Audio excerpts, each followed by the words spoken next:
So, let's start from the reason why I'm even making this video.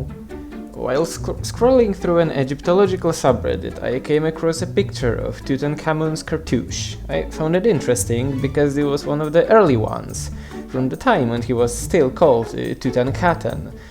So I wrote a comment about it, somebody confirmed it, someone voted. It all seemed like a quick thing that I'll forget about in a matter of days. And then this happened. And this is how I learned about the fact that there do, in fact, exist people who believe that Tutankhamun, or Tutankhamun, probably the most famous Egyptian ruler, didn't exist, and his mummy was actually that of Alexander the Great. Now, besides the small time discrepancy between both figures, which let's just forget about it. 1,000 years means nothing, you know, making supper sometimes takes me a millennium. But besides that, how is this theory even supported? Is it supported at all? Well, no, the short answer is that it isn't. And I have mentioned that in my response to the Reddit user who posted the comment. They linked me to their source, which, to absolutely no one's surprise, was a post on the world-famous peer-reviewed website called r/alternative history.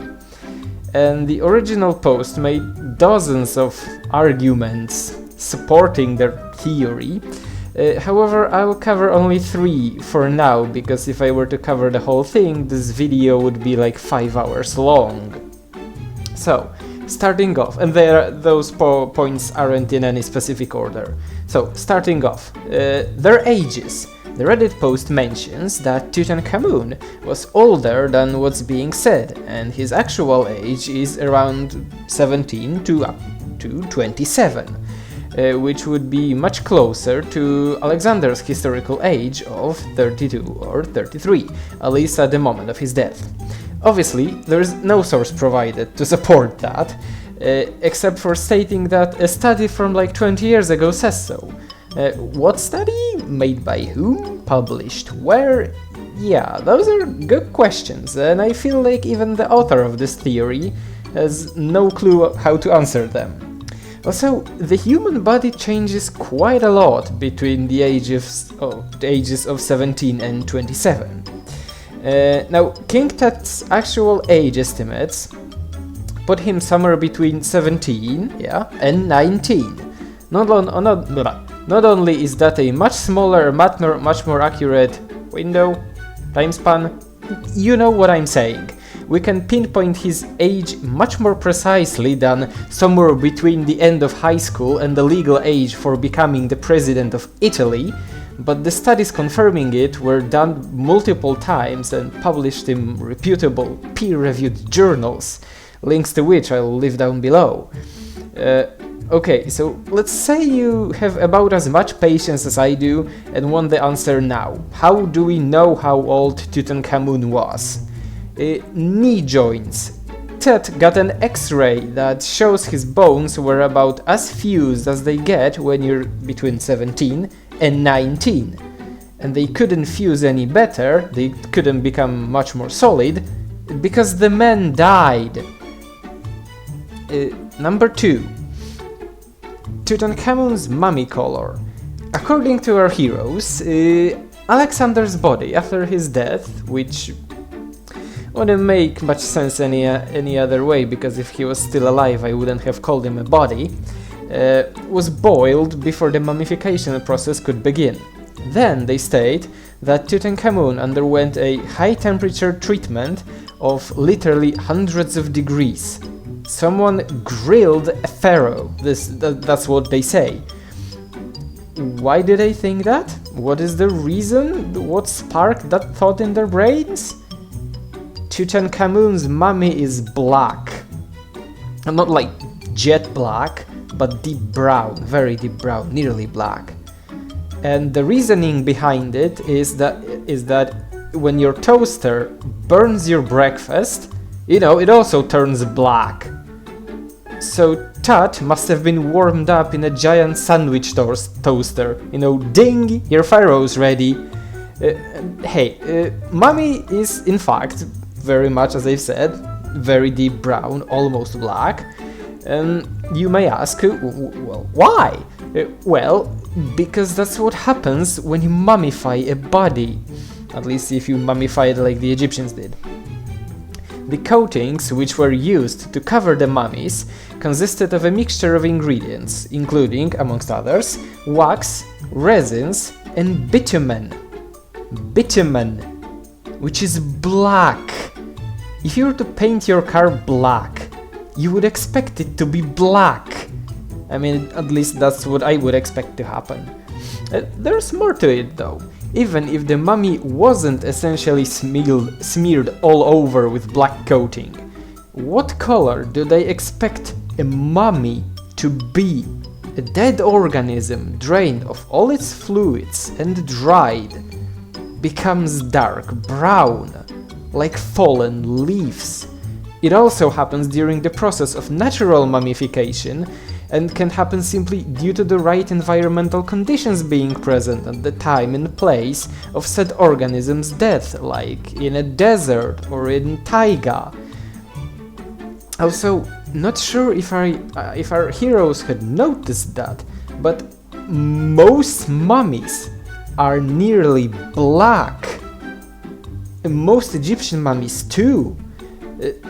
So I guess each civilization on this planet that had developed and used the process of mummification must have also built a giant industrial heater built for the sole purpose of perfectly roasting their loved ones after their death. Yeah. Point 3. Golden Nikes. No, not the boots. The point here is that each corner of Alex's sarcophagus was decorated with a winged goddess, Nike, and if one was to take a look at Tut's sarcophagus, at least a part of it, one of the boxes, the quartzite one, you would also find, well, 4 winged ladies. Amazing! How could all those scientists who studied the tomb over the years have missed such a huge detail? Yeah, dear God, it's a good question. Probably because the winged goddesses on the Egyptian coffin aren't Nike. According to Diodorus, which our heroes cite with a burning passion, and I quote, of course I quote Diodorus here. On each corner of the vault on each side was a golden figure of victory holding a trophy, end quote. Nike, being the goddess of victory, would of course fit his description perfectly. Now, read that quote again, especially its last part. Holding a trophy. Victory holding a trophy. And then let's take a look at Tut's sarcophagus again. Are those winged figures holding any trophies? They don't seem like they're holding anything, actually, except maybe for the coffin itself, because their arms are spread wide apart. And if you were to compare them to literally any statue of Nike, you would realize how different they are. Probably because these are different goddesses. The authors of this theory clearly assume that no one but the ancient Greeks could have come up with a winged goddess.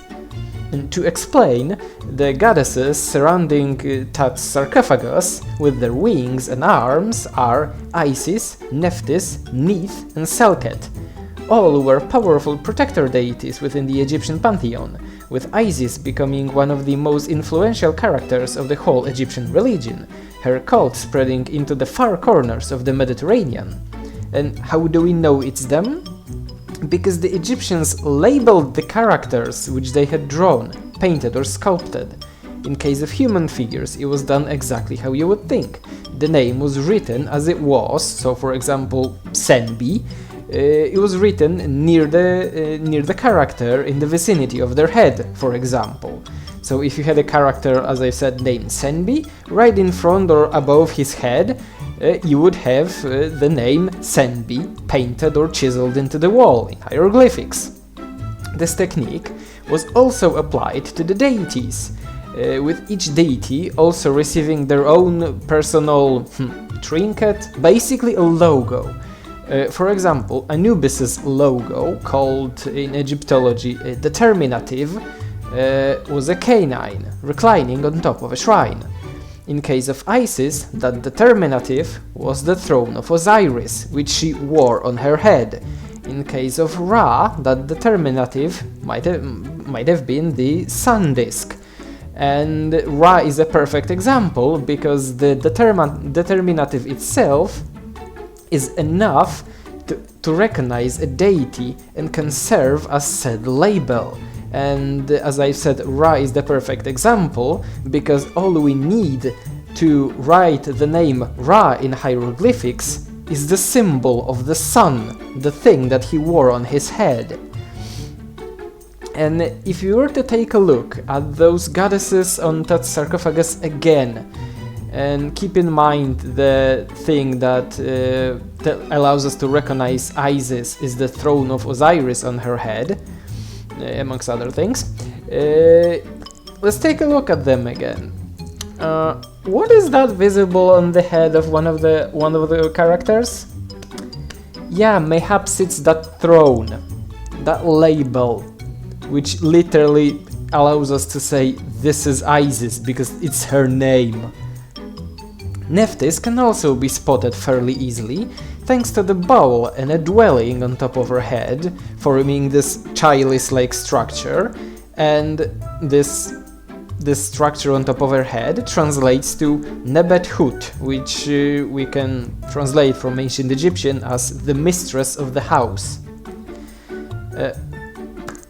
The only thing our heroes had done here was looking at Tutankhamun's tomb but the sarcophagus, then looking at the description of Alexander's sarcophagus in Diodorus' texts, and thinking, it looks similar, and just going with it. No questions asked. And this is where I will leave this topic for now. I made this video as more of a vent than actual content. I am very much not a professional YouTuber or anything like it.